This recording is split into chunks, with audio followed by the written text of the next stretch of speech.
Crystal Tower information, Whiskey 2153 Zulu, wind 060 at 5. 076 Mike Juliet, this is departure radar contact. Hazardous weather information from Minnesota available on flight service frequency. You've dialed in the Flying Midwest podcast, connecting aviators from across America's heartland, sharing news, information, and events from around the region. Calling Nancy 53 on Nova Tower, roger, turn left heading 070, runway 9er, clear for takeoff. Sit back, relax, and join our crew for some hangar talk as we discuss a wide variety of regional aviation topics. Departure 71143, flying flag, runway 28 left, quick takeoff, left hand southbound. And now, from our home at the Anoka County Blaine Airport, our checklist is complete, and we're ready for departure for another episode of the Flying Midwest podcast. Contact departure, have your flight. Well, welcome everyone to the Flying Midwest podcast. I'm Maddie. I'm here with my co-host Jim. Say hi, Jim. Hello. Currently, we are one man short. Badger is not here right now, but if you saw it through the news, you will hear him for the interview. And if you leave a message at the tone, he'll call you back as soon as he's able. You said Badger's not here right now, so I took some liberties with it. No, it was funny. Badger's working his real job, so he'll join us in a little bit here. So on this episode, it's disappointed that Badger's not here to intro this because he was so excited about this interview, and still is really. We're going to be talking to Martin Pauly. He is a YouTuber. We're going to talk to him about his experience, not just flying in the United States, but he learned how to fly and did a lot of flying in Germany. So we'll talk to him about that. We'll talk to him about his YouTube channel and a whole plethora of other things, including, as Badger is super excited about, his favorite breakfast dish. All that coming up soon. So what have you been up to, Maddie? They're keeping me busy. Actually, yeah. I started getting calls. There was a big gap of time where, a month or so where I didn't get anything. And suddenly they're like, can you come in next week? How about tomorrow? How about, it's like, wow. Okay. So I'm having to work around my current schedule with my students, kind of work everything around, which has been interesting. But it's kind of fun, dipping my toes in the jet world versus, keeping in the GA world. It's kind of fun. I've just been doing a couple of lessons here and there, nothing too crazy. Taking off and landing, I feel like that's an important part of the journey, so should probably be able to teach that. I have found, though, that if I'm not super comfortable with my own lesson plan when I go in there, I am super over-reliant on my whiteboard. Like, I'll write way more on there than I need to, and I'll just be, glued to it as opposed to having more of a free-flowing dialogue with my quote-unquote students. So that's been interesting. It's something I've picked up over the last couple of lessons that I noticed I'm doing. So sometimes maybe less is more on that board, and I could just talk about the actual experience, Yeah. Something I do is I usually, unsolicited advice. If for more complicated lessons, I do note cards. I go through the basic subjects because the idea is that you use your lesson plan as a helpful little guide with little nuggets in there, not as a crutch. Right.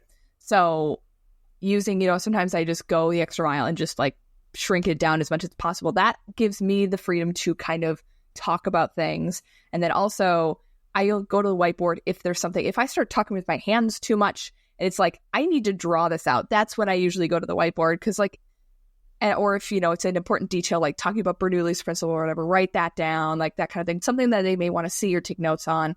But if you're just discussing a thing, you don't need to write it on the whiteboard, And that's based on your own, that's how I do things. I'm a little more integrated and I guess casual, if you want to say that. I'm not lecture, everything must, be line by line on the board and stuff like that. I'm not quite that. I don't have that style. I like kind of the more conversational and getting them from simple to complex, that understanding, making that journey. And that's usually done via kind of a conversation, in my opinion.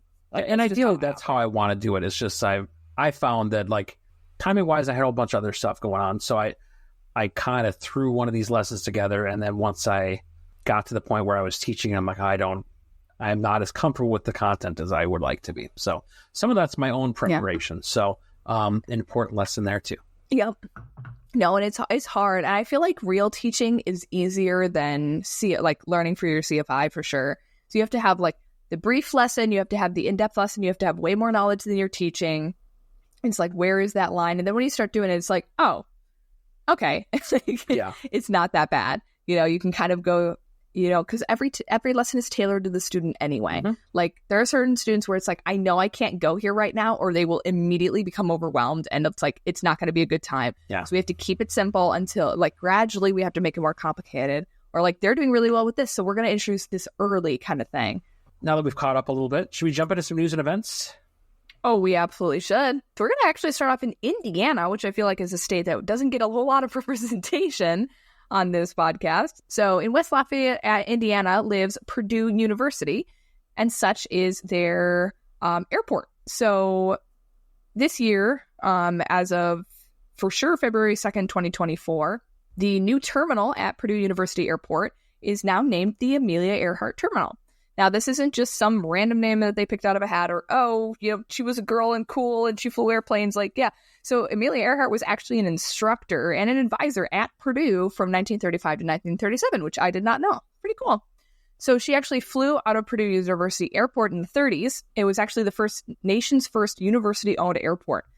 So apparently the Purdue University Archives and Special Collections houses the world's largest compilation of Earhart-related papers, memorabilia, and artifacts.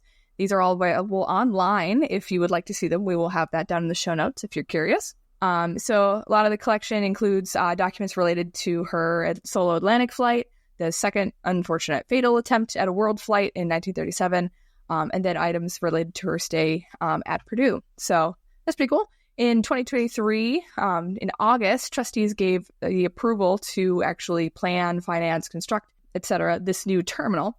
And this construction is scheduled to start in June of this year and be completed by August of next year. This will be approximately 10,000 square feet, and it will be located west of the existing terminal. This will include a waiting area, baggage claim, restrooms, ticketing, and passenger screening. Now, if you're familiar with this airport, you will also know that commercial air service has not been here since 2004.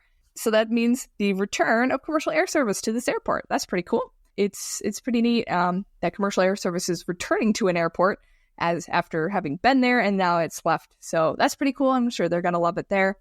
Over to Ohio, where electric vehicle takeoff and landing manufacturer Joby Aviation, they are ramping up their manufacturing plant, which is under construction at the Dayton International Airport. They will be acquiring an existing on-airport facility that will be used to support initial manufacturing operations, which they expect to start later this year. They're talking about, within their first steps, planning to build a facility capable of pumping out about 500 of these aircrafts per year, starting around 2025. Tilt rotor eVTOL is designed to carry a pilot and 4 passengers up to 100 miles on a trip, cruising at a speed of 200 miles per hour. They anticipate to launch in cities like New York and Los Angeles in 2025 in partnership with Delta Airlines. The company does plan to invest $500 million into this, which will create up to 2,000 jobs with that facility. So, interesting news for the Dayton, Ohio community. So, a group of students from Missouri University of Science and Technology designed a satellite that got yeeted into space. So, this satellite was an experiment that they put together, this group of students, and it got sent on the SpaceX Falcon 9 rocket last week. So they first began working on this project in 2016. It's actually funded by NASA. So it shows how, these aren't just some students throwing some, art supplies together. This is a real project.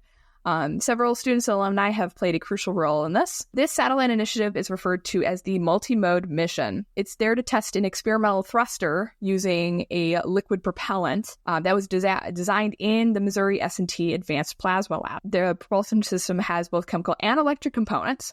Basically, the thruster will be fired a few times in space for 30 seconds. They're just testing how it works. And the satellite was sent down to Texas and then transferred to Vandenberg Space Force Base in California, where it was integrated in the rocket, and it got sent into space last week. Looking forward to seeing what it does, and hopefully that'll do some fun stuff for science. It's scientific. All right, this next article, I am going to if I don't say exactly where they wrote the headlines, I'm doing them a great disservice. So, helicopters just smash river ice with pile drivers of water. The North Dakota National Guard declares victory over river ice. You can tell that whomever wrote it was like super proud of that headline. There's some guy sitting around a water cooler going, you're not going to believe what I just wrote. Anyway, so amidst some flood risks, there was some ice buildup on the Missouri River near Bismarck, North Dakota. National Guard helicopters from the North Dakota National Guard were used to break up that ice by filling up their Bambi buckets, which is typically used during wildfire seasons. They will fill that up with up to 660 gallons of water to drop onto wildland fires. But in this case, they filled up the buckets of water and promptly dropped it into ice jams to break up the ice and get the river flowing again. This happened back in late February as ice was beginning to jam up on the river, which then causes flood concerns for communities in the nearby area. So some math facts for you. Each gallon of water from your science classes, since we're just talking about science, weighs 8 pounds, right? So every time they drop this Bambi bucket onto the ice, it releases 5,280 pounds of water at once to break up said ice jams. All in all, they dropped 118 buckets for 70,000 gallons of water over the course of 4 hours. That's some pretty impressive work. Wow. There's a video in the article as well. We'll post that down in the show notes. You can take a look at this thing in action. It's pretty cool, actually. One other note, there are some other countries around the world that face this in northern latitudes, including China and Russia. They prefer to use the tactic of using bombs instead of Bambi buckets. So take that for what it's worth.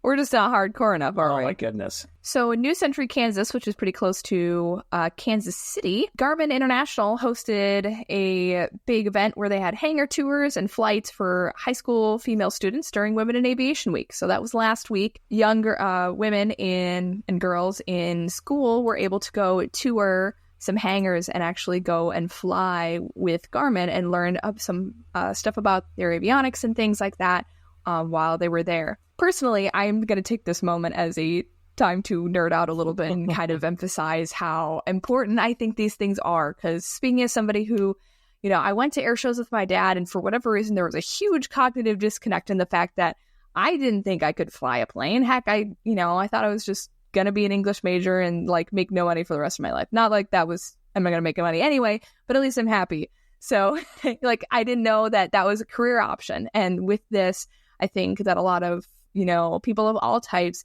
especially women, because it is a more male dominated industry, that because these kinds of events can show girls that they can fly too. One of the representatives with Garmin, she's been a pilot for over 20 years, and this is also some feeling that she has, and that's why she helps do these events. So, and you know, these girls got to fly in airplanes for the first time. So I think a lot of people think that exposure is the biggest way to do it. If you never see it, how do you know it's possible, usually? I think that's great. It wasn't a huge news thing, but I just wanted to plug that real quick because yay, women in aviation. The sing-songy, I think that's great, was probably my favorite part of that whole read. So,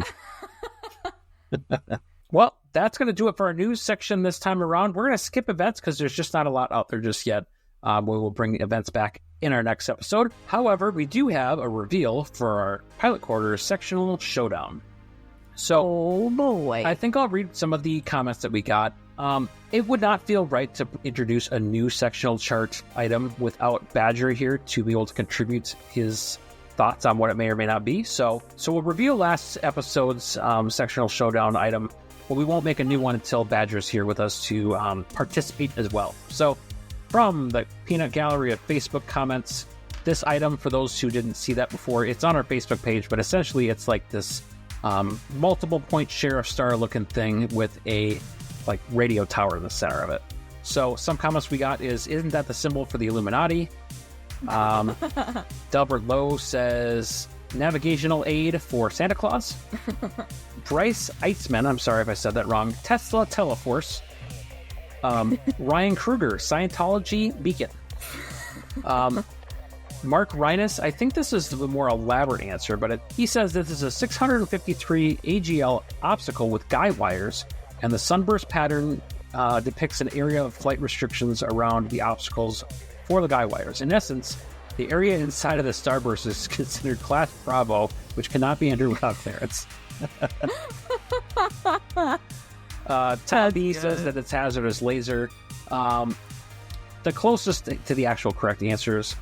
So Jesse Sass and Coral Leach, ocular glare or solar array. And that's exactly what it is. There is a solar array just outside of Tonopah, Nevada, that is depicting. It is technically, according to the internets, which is always right, it's a caution area. So there's a hazard on the ground in that area, and they use that blue kind of zigzag lines to depict that. There's other areas like that around the country. There's one up by Cape Cod where there's some Air Force radars, and some other ones between Las Vegas and California for another area of solar array. So there's an ocular glare that comes off from that could be detrimental to pilots and their vision. So that's what it was. Did you know that, Annie? I can't imagine seeing that in real life. I will also post a picture of the actual thing on our Facebook page so you can see what this thing looks like from the air, but it's pretty interesting. So we will come back on our next episode with a brand new sectional item for you to try to guess what it is along with us, that we will post on our Facebook page for some funny commentary. And those that contributed, thank you so much. We do appreciate it.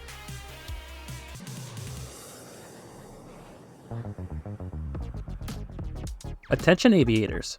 If you're passionate about flying, you need to check out Pilot Quarters. They are a pilot-owned family business based right in the Midwest in Michigan. They are on a mission to create your next favorite flying shirt. From comfy camp shirts to stylish polo shirts, sundresses, and tees, Pilot Quarters crafts unique aviation apparel. Choose from full-color chart designs, subtle overlays, or even wild tropical pattern blends with your favorite charts. Elevate your style and aviation passion. Visit pilotquarters.com today and soar in style. Aviation friends, let me share with you an absolute game changer in eyewear. I am personally hooked on Flying Eyes optics. Their stylish designs pair seamlessly with your headset for superior comfort. I used to fly with those cheap gas station sunglasses, but since switching to Flying Eyes, I can't go back. They're sleek, durable, and way more comfortable. Trust me, your eyes deserve the upgrade. Check out our affiliate link in the show notes, and make sure you use code FlyingMidwest10 for an unbeatable 10% off your purchase at Flying Eyes. Fly with comfort, fly with style. Visit Flying Eyes Optics today. Let's talk about some of the best active noise reduction headsets on the market. Whether you're a seasoned pro or just taking flight lessons, Lightspeed Aviation headsets are engineered with you in mind every step of the way. They've created the quietest and most durable A&R headsets on the market. Their high quality and innovative technology ensures you stay comfortable, connected, and safe in the cockpit. I've personally flown with Lightspeed for over a decade, and I wouldn't dream of flying with any other headset. Elevate your flying experience with Lightspeed. Check out our affiliate link in the show notes so that you can support the podcast with your next purchase. Aviators gear up for the skies with Flying Midwest Podcast merch. Dive into our latest edition, the striking Ghost graphic designs, available in long-sleeve tees, sweatshirts, and hoodies, perfect for your winter flying adventures. Head over to flyingmidwest.com/merch today and snag some of the coolest gear in aviation. So with all of our shenanigans out of the way, let's get to our actual interview for this episode. Who do we got, Maddie? So this episode of the Flying Midwest podcast, we are pleased and thrilled to bring on Martin Pauly. He is a German now living in America who is a pilot and a YouTuber. So he's here to share his story, little details about his life, his flying, and about his YouTube channel, and his favorite breakfast item. So we will get to that here right now. Enjoy.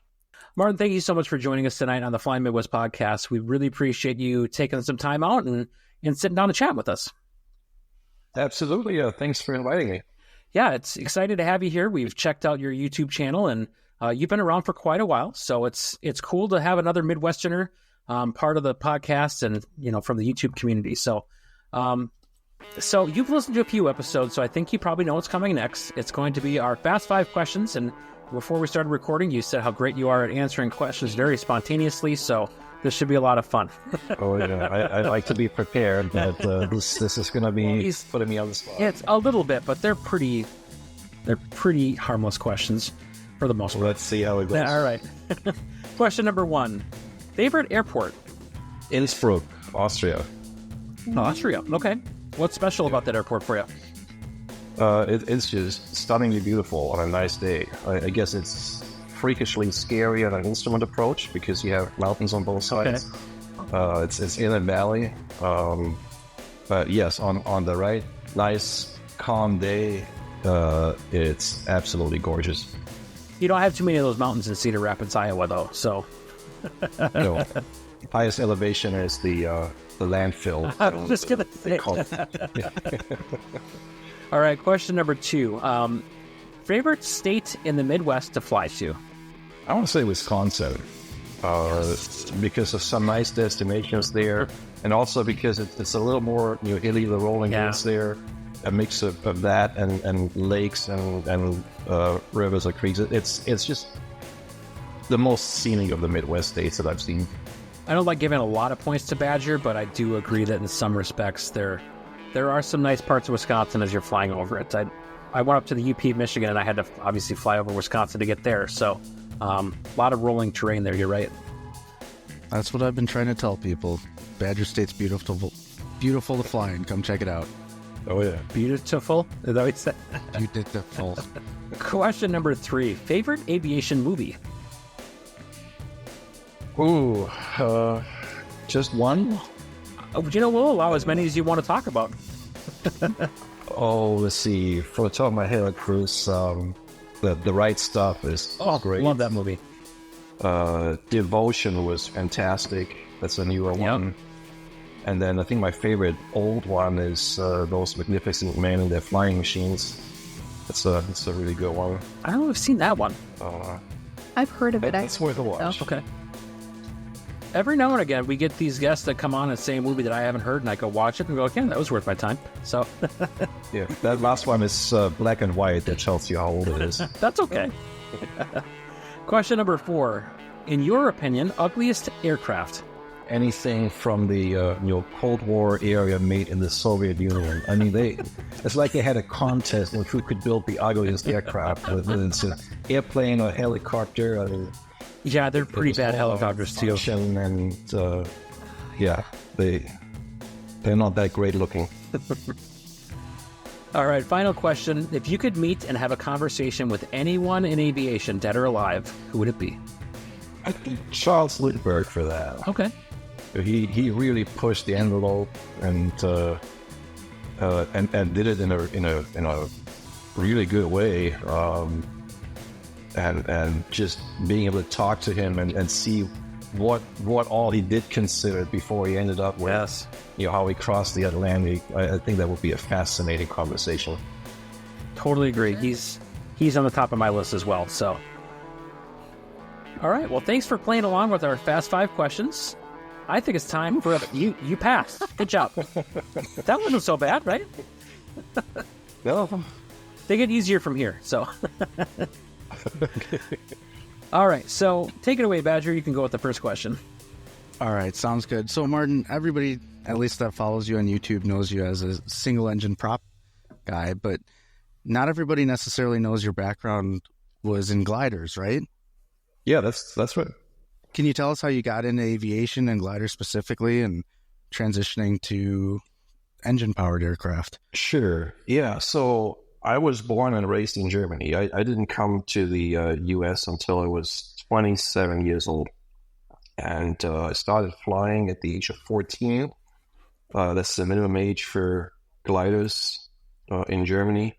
And I think the aviation bug, I can relate to 2 places that it came from.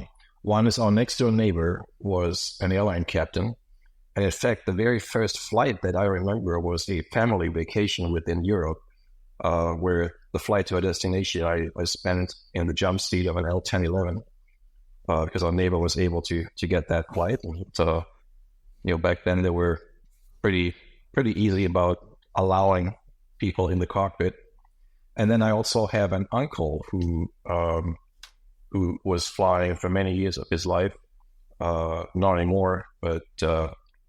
So yeah, those two relations that I had were probably preparing me for this flying thing. And then the first opportunity I had when I was 14, like I said, was in gliders, and I flew gliders until I left Germany and came to the U.S. I actually inquired at a couple of places in Iowa about flying gliders. Wasn't really seeing anything that I was too excited about. So I focused entirely on airplanes since. And I did learn to fly airplanes in Germany. I got my private pilot certificate there. And then in 98, when I moved to the US, I immediately got my instrument rating. You had to eventually do my private pilot in the US again, because my converted private pilot was only valid when accompanied by a valid German certificate, and German certificates expire. So the hassle of getting that renewed every other year was becoming difficult. So I just pretended that I started from scratch, started over, and have been very happy flying single engine airplanes ever since. So you talk about coming to the United States, and it sounds like there's a bit of a transitional phase that you have to go through, at least, to fly in the United States. So can you talk a bit more about what all you had to do? Did you basically have to do the whole private pilot thing again, or what did you have to do?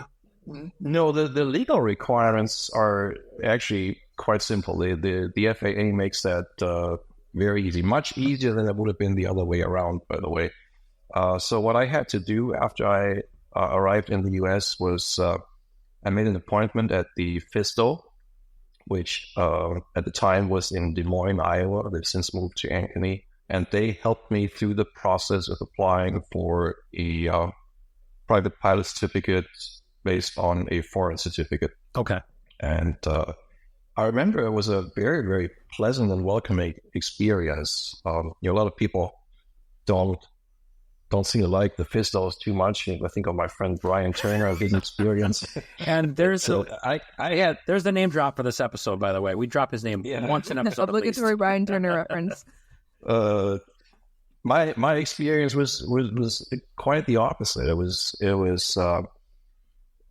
They were helpful. They seemed to be curious about, hey, who are you? What kind of flying have you done? How can we help you? And after about an hour, I left the FISTO with a temporary airman certificate in hand, with a handwritten piece of paper with the phone number of the gentleman who had helped me there, a guy named Bob Bollinger. I still carry that with me as a memory of how nice it was. If you have any questions, call me, and no fee for it. So it would have been.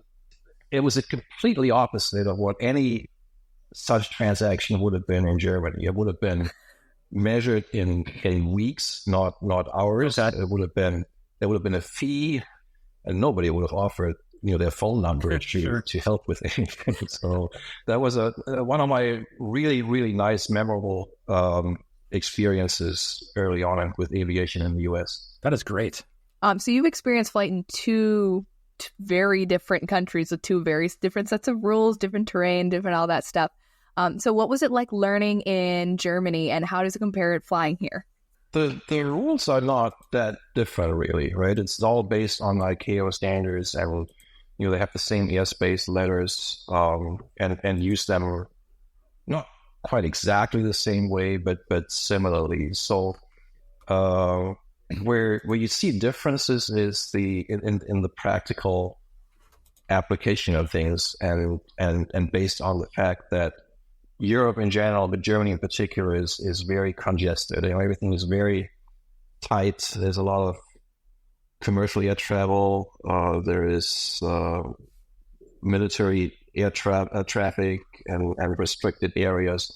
So access to airspace is harder than it is in the U.S., especially in the Midwest. And in Iowa, we're so spoiled.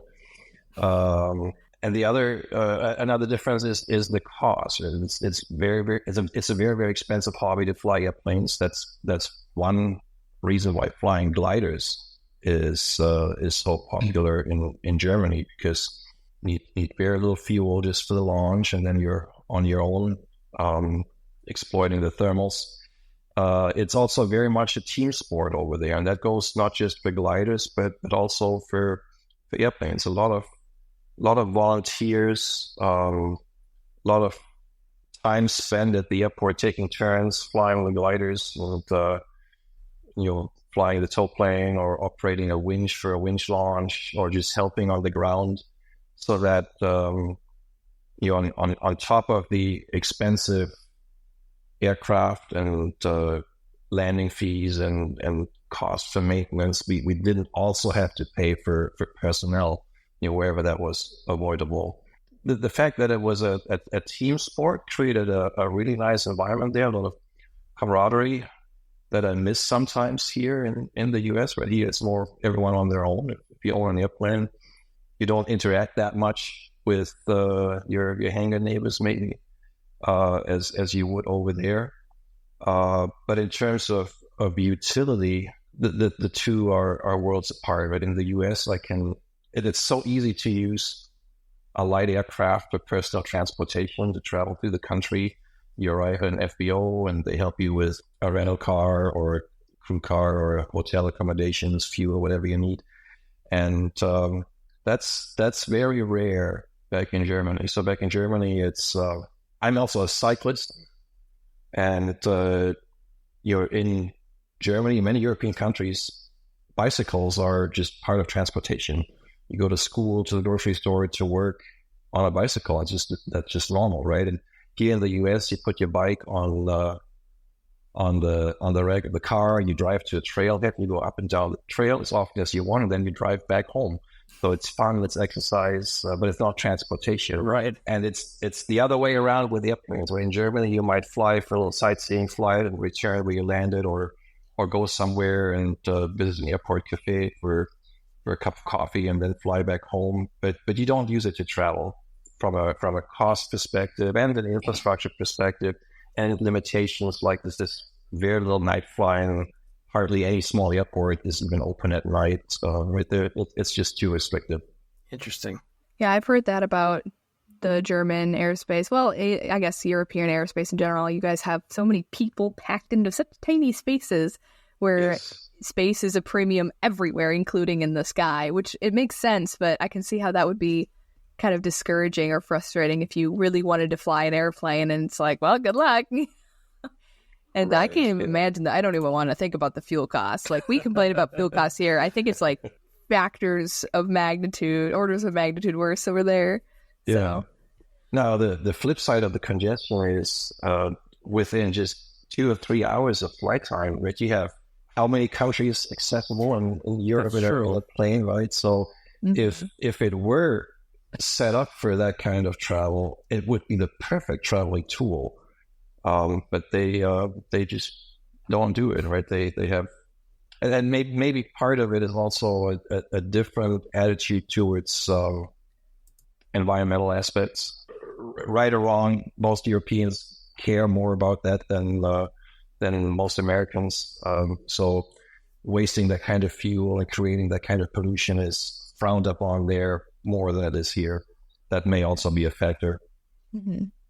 Well, if we could transition a little bit, Martin, because a lot of people that listen here probably know you for your YouTube channel. So I'd like to pick your brain a little bit about that because I dip my toes in the YouTubes a little bit too. And you obviously have a much larger and very successful channel, but everybody has to start somewhere. What made you decide to start a YouTube channel, and what did that start-off process look like for you? Yeah, I can tell you exactly how and when it started. And I can tell you, if it wasn't for my friend and fellow pilot, Rob Milhausen, it would not have started when it did. So what happened is this. In 2013, after I'd flown my Bonanza for about a year and felt like, now I really know it and I feel like I can try something adventurous with it, I went to Chicago here for the first time in an airplane. And I took my friend Rob along. We were all excited. We tried to research on the web what we could find for information that would help us anticipate how that would all work. And then a few days before the flight, Rob stopped by and showed me a little thing I'd never seen. I said, what is that, Rob? Well, this is a GoPro camera. Oh, no. And I had never seen one nor heard of one. And he said, wouldn't it be cool if we could record this flight and maybe you can turn it into a video or something? And I thought about it and I said, well, maybe I'm not the only one who's looking on the internet for information on, what is it like when you fly a small airplane to a large airport like Chicago or here. So long story short, we got a second camera, and I had some audio gear that I hooked up to the intercom, and that became the first public video on my channel, and pretty slow to get interest, but over time it got some views and seemed to be something that there was an interest for. So I started making more videos of that kind, and the rest is history. Is that the type of content you kind of envisioned putting out then, or when you realized you enjoyed making the videos, did you have an idea of where you wanted to go?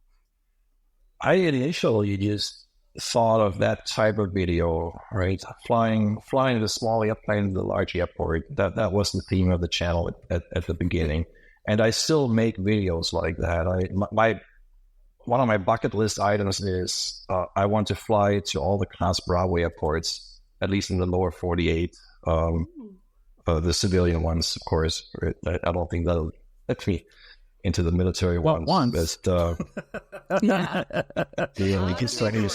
save that for the end. Yeah.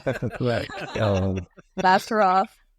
And then make a video about every one of them. And right now I'm somewhere between 1/3 and 1/2 down the list. So I still got quite a ways to go, and hope that one day I can complete that. And then along the way, there were some other ideas. I made some videos that were not recorded flights, but that were more educational. The first one that really got some good response was the one about mixture management and lean of peak. That seemed to be very popular.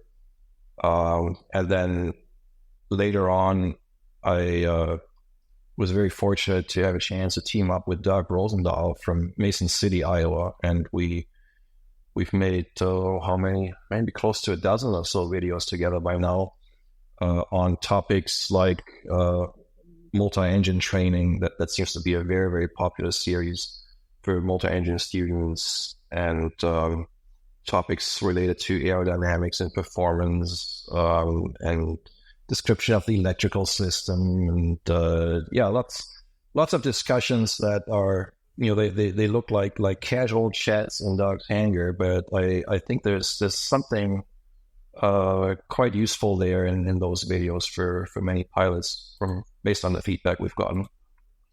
Actually, Martin, my first exposure to you was in my college course for my multi-engine.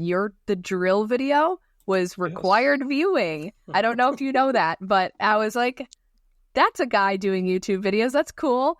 And now we have you on the podcast. So that's pretty cool. Yeah. And, fun fact, to this day, I still don't have my multi-engine rating. Really? Yeah. I was this close after training with Doug to get it, but then I said, you know what, I don't have access to a twin. Insurance requirements are making it very, very hard to just fly somebody else's twin, even if they would let me. Yeah. So I focus on other things, and one day I'll get it. I'm sure. Just to tie up some of his hands, but yeah, I wish I could quantify the percentage of multi-engine students over the last 5 years or so that have utilized those videos that Doug and I made to get their rating. I bet it's a significant percentage. Yeah. And yet here I am without a multi-engine rating myself. Well, it's funny too, because I recently went through the curriculum on VATSIM to learn how to be a controller on there, with the online network and pilots talking to controllers and all of that. And they use your visit to a TRACON and a tower as one of their training videos as part of their curriculum too. Interesting. I didn't know that. Yeah. So you're teaching virtual controllers at the same time. So you talked about all the videos that you have made and kind of the things that you started with and all that. What is your favorite type of video to make, like at this moment? I can't say that I have a favorite type. In fact, I like the fact that there's a little variety. I have the flight videos, including the big airports. I have some educational stuff. I have a small video series about people in aviation that have an extraordinary story to tell, some experiences. like the one with Ralph Malouf, who was an aviator in World War II, and after the war, he worked for the who is who in the pioneer days of aviation. Whoever it was, at some point as an engineer, he worked for or with that person. So those are things I enjoy capturing. But if you told me that I had to, from here on, only make one genre, only one type of video, I would be really hard pressed to pick one. That's fair. We love variety around here. Variety is good. Yes. What does your production process look like? From planning, do you pre-plan your flights and then plan how the video will pan out? And we could probably get really into the weeds with what software you're using and your editing process, but as much or as little as you have time to share. I got all night. How? Well, perfect. Yeah, I'd love to hear your editing process. Sure. That really depends on whether I'm making a flight video or a different kind of it. So let's start with the flight videos, because those are, shall we say, more predetermined or follow a more standard process. It starts with making sure the cameras are charged and the memory cards are erased. And that sounds very simple, but when I'm recording, I typically have 9 different devices that I'm recording on. 6 GoPros, a camcorder on a tripod that captures the avionics better than the GoPros can. A special digital video recorder for my iPad screen, and then a separate audio recorder. So juggling all these devices and remembering what is charged and what still needs to go. And I've lost more than one flight or video angle only because a memory card wasn't erased, so I ran out of storage during the flight. Unfortunately, that happens. Then I put the cameras in the plane, and from then on, when the cameras are running, it's really just a normal flight. I think it's important that when I'm flying, I'm actually PIC and not the camera operator or production manager. Sure. So I don't reposition things or do any troubleshooting if I lose a camera because it overheats. Well, then so be it, right? The only exception might be on a longer flight. I might take a little time in cruise to plug a USB cable in and give it a charge to recharge the batteries. So that takes us to after the flight, right? And then comes the process, simple but time-consuming, of downloading the data from all these devices, lining the different video and audio tracks up on a timeline. I use Final Cut Pro from Apple for editing. Sure. And since the GoPros don't have time code, it's a manual process.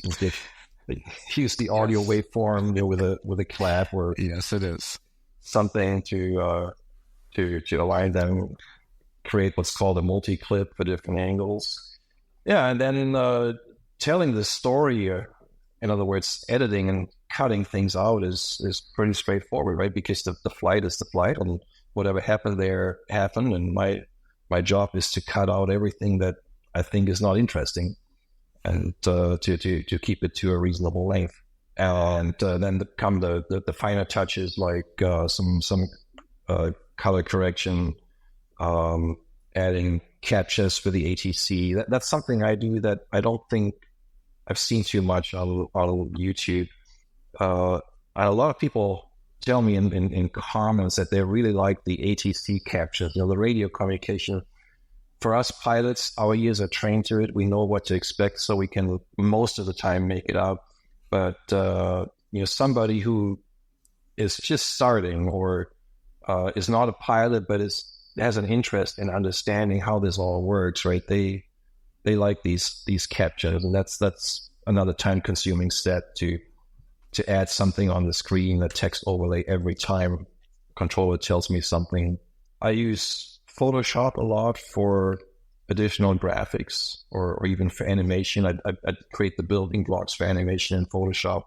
and in Final Cut Pro, I make them come alive and animate them. And that's the process for the flight videos. And when we get to other styles, whether it's the lean of peak video, right, which had a lot of charts and animation on the chart and on camera narration, or an interview that I do with someone, that's more creative or more tailored process than for each video, depending on what I want it to be, right?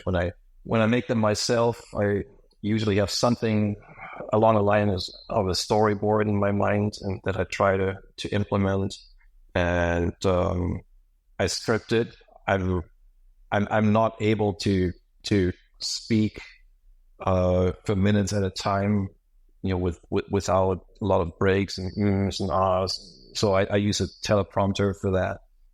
Also, usually Photoshop is my go-to tool for graphics, unless it's real 3D animation. I've used that in a few videos where there's a 3D animation package called Blender that has been very useful for some of my videos. These videos also usually take longer than the flying videos to make.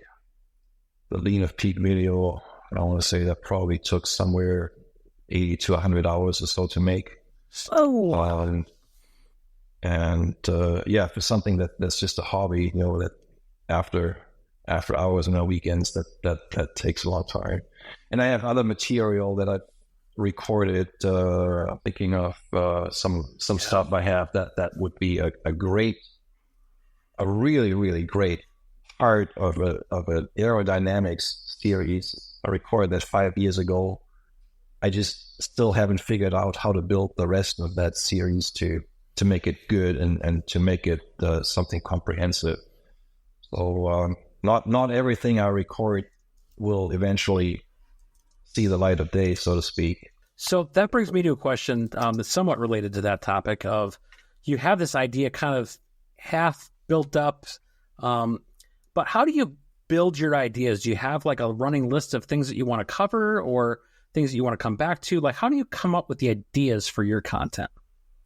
On my phone, electronic note that, every time I have an idea, I add to it, and there's, I don't know, a dozen or so things on there that if I just had the time, right, I could dive into, and I'd enjoy making them. And that will keep me busy for quite a while.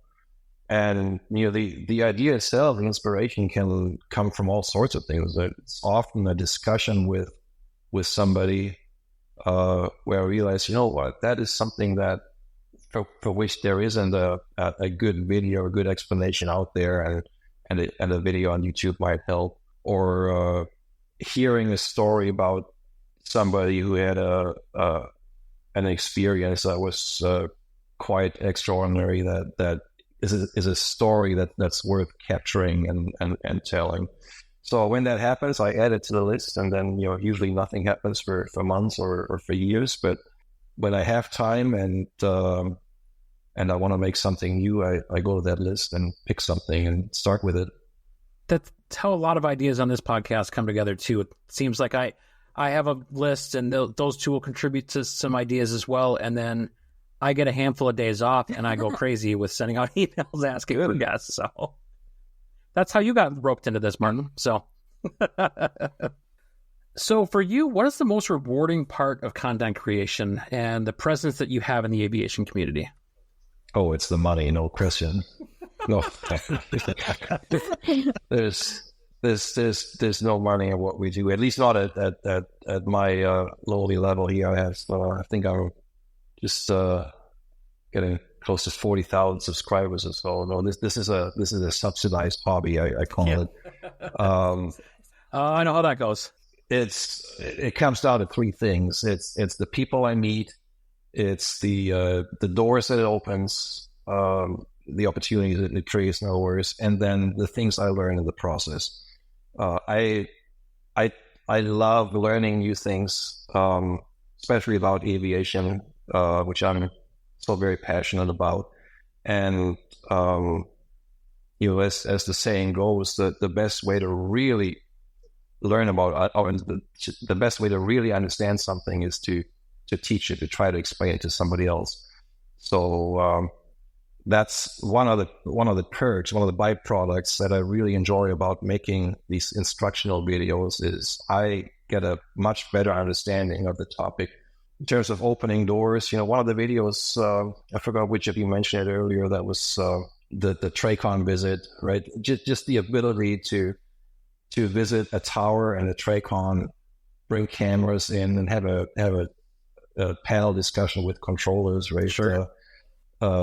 That's something that the YouTube channel unlocked, so to speak. And yeah, people, I lost track of how many people I've met over the years, like the three of you tonight here, right? Which without the channel, our paths probably would not have crossed. And there's many friends that I have that I can trace back to, it started with a question about a video or a video we made together.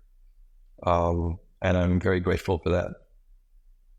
I would completely agree with that same thought for us as well. I mean, I joked earlier about the Brian Turner name drop, but that guy has been fantastic for us as far as, yeah. I mean, not just, plugging stuff every once in a while, but just a kind, genuine man who is really become a friend of our podcast. So same type of thing of just opening the doors, Yeah.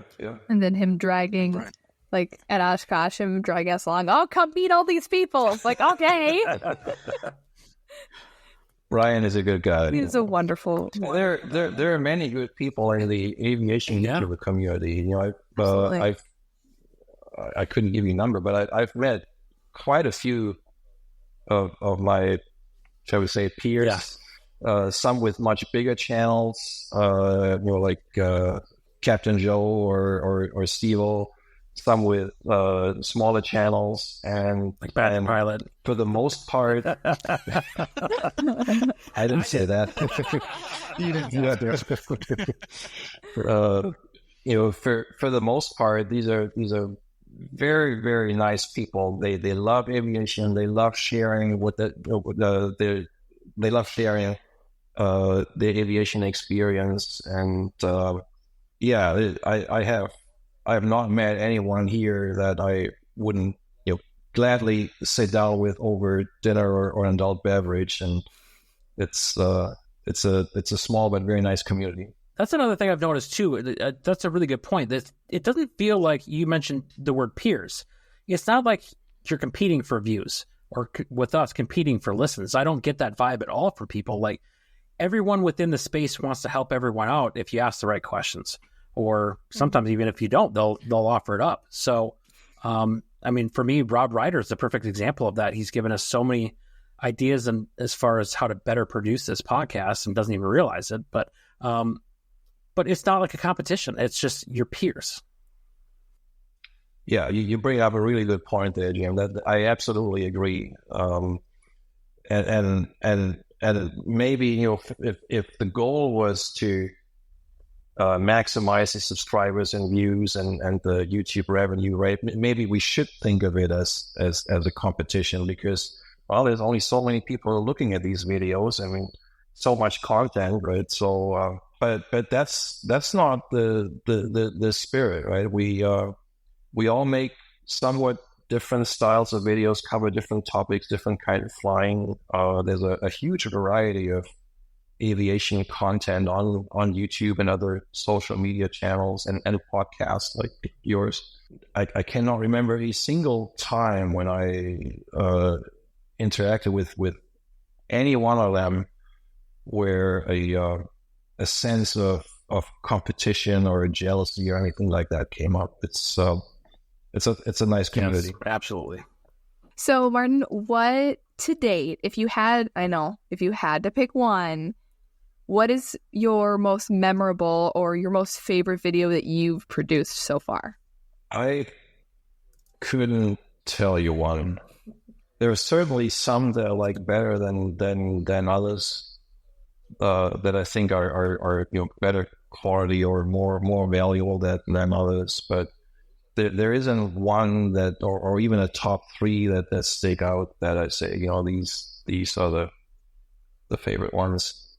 You look disappointed, Maddie. No, it's okay. I'll survive. Well, after she asked it, I was thinking myself if we could pinpoint favorite episodes. I mean, we just did tried that. Yeah, we just did an episode where we talked about 50 episodes in, what were our highlights, and even then it was it's hard to just pick a single moment. But of course, I remember you cited quite a few episodes and guests conversations. Yeah, that's it. Yeah, same here, right? I mean, the Chicago Air one will always have a special place in my heart because that's where it all started, right? The flight in the B-29 was spectacular, to fly in such a piece of history. The multi-engine videos with Doug Rosendahl are special. Just knowing how many people they've helped get their multi-engine rating and hopefully be prepared for a real engine outage, why it should ever happen. But I really can't pick one that I say, this is the one. I'm the same way with my kids. Hey. I just can't pick one to be my favorite. Well, do you two think that it's time? I think it's probably time. It's time. Maddie, would you like to do the honors? Martin, do tell, what, if you have one, and you can be inflammatory, it's okay. This is the part of the podcast where that's all right. What is your aviation unpopular opinion? I actually thought about that one because when Jim's email said that you would ask that, and I've heard you ask that on to other guests on your podcast, and I thought, well, what could it be? And I could talk about Leaneth Peak and Rich's Peak, or I could talk about that. I think we don't require, at least for private pilots, we don't require enough recurrent training to ensure a reasonably safe standard. But those are probably somewhat predictable. If you know my videos, we know that I'm a flight instructor, right? So I figure, well, what is something that people don't know where I'm a little biased, I have an unpopular opinion. What I zeroed in on is I really don't like pancake breakfast, the flying breakfast. That is a spicy opinion right there. Okay. But it has nothing to do with pancakes. The pancakes are great. Oh my God, we lost Badger. Did I say something wrong? The pancake breakfast time's comment. He's just done. Okay. So what about the pancake breakfast don't you like? We talk about how we love the aviation community, and now we're violating them all. Well, there's more to the aviation community than a pancake breakfast, right? Especially in the northern area, like the Midwest, right, where we live, where many pilots go into hibernation in the fall when it gets cold, because you don't want to do a free flight in the winter when you can't feel your fingers by the time you're ready to start up.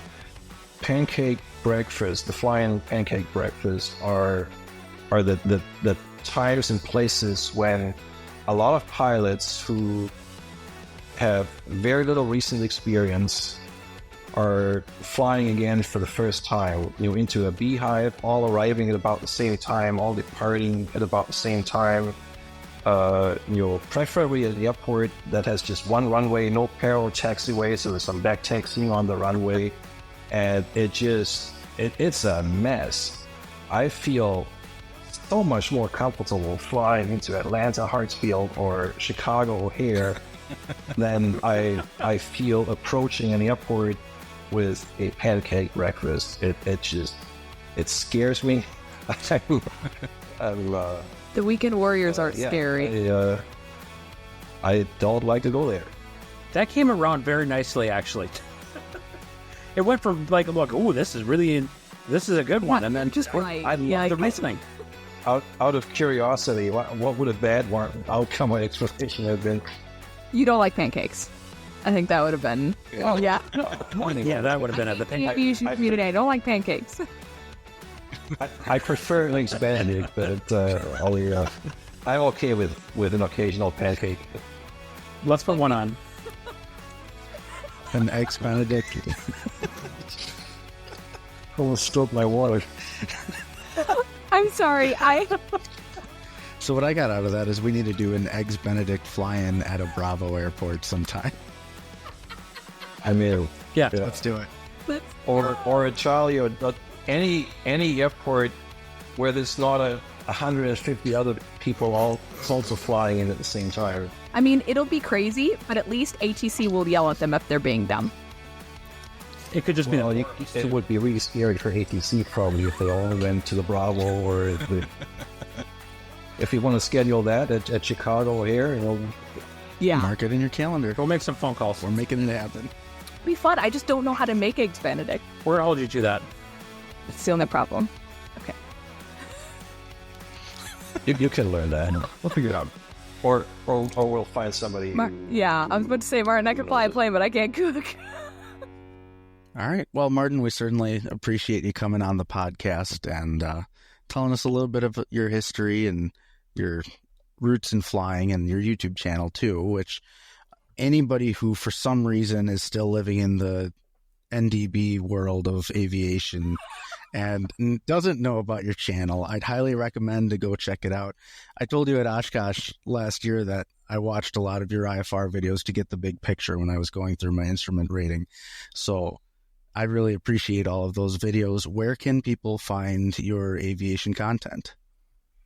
Well, first of all, thank you for those kind words, Badger. And then second, go to YouTube and type in my name, Martin Pauly, Pauly, and you will find me. Or if you don't remember my name, you can search for Lena's Peak, or you can search for multi-engine training. And I suspect my videos and my channel name will be at the top of the list if you see them.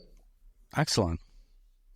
Well, thank you again for inviting me. It's been a blast.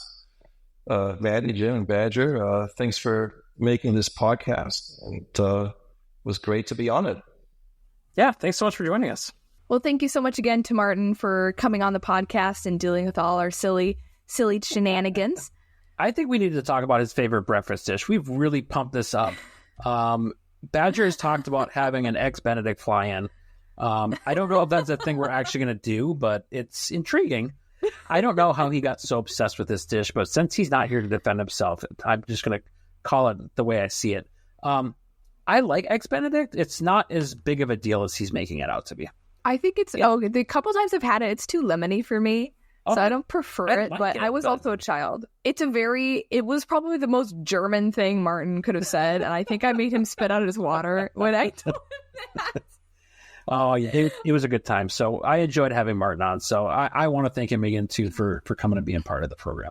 So, Jim, what is on the dock for our next episode? On our next episode, we're going to welcome Emmy and Cheryl, who were both participants in last year's Air Race Classic, which is a like derby-style air race across the United States, hitting a bunch of different points along the way. They'll talk about what the Air Race Classic is, probably way more eloquently than I just did, as well as their experiences and how people can get involved if they're interested in flying this year. If you would like to reach out, you have comments, you want to be a guest, you know somebody who wants to be a guest, you want somebody to be a guest and you're volunteering them, or you want to contact us for whatever reason, you can get us on our socials or at flyingmidwestpodcast@gmail.com. And don't forget, with event season coming up, even though we didn't say any really in this episode, be sure to go out and grab the latest and greatest in Flying Midwest Podcast merch.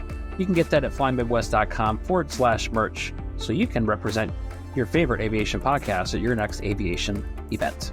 Thank you again for joining us, and until next time. Zip. See ya. Flight 536, contact Minneapolis Center 132.35 today. Thanks so much for joining us on the Flying Midwest podcast. Until next time, podcast service terminated, squawk VFR, frequency change approved. Good day.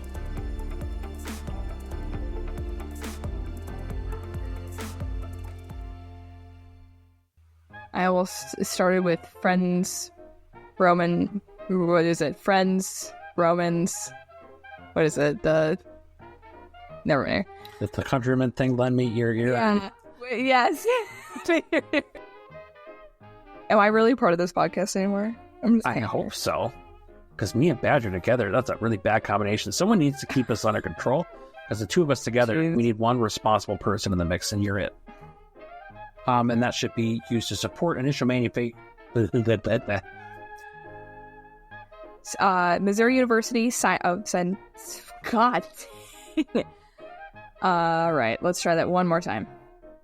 Trying to make this creative, but there's like not enough information for me to do that. So you got words. So Jim, what's up next for? Nope. I have a feeling if we started talking about recurrent training, you'd get a little fired up, though. Maybe. Yeah. Just a little bit. We need one responsible person in the mix, and you're it.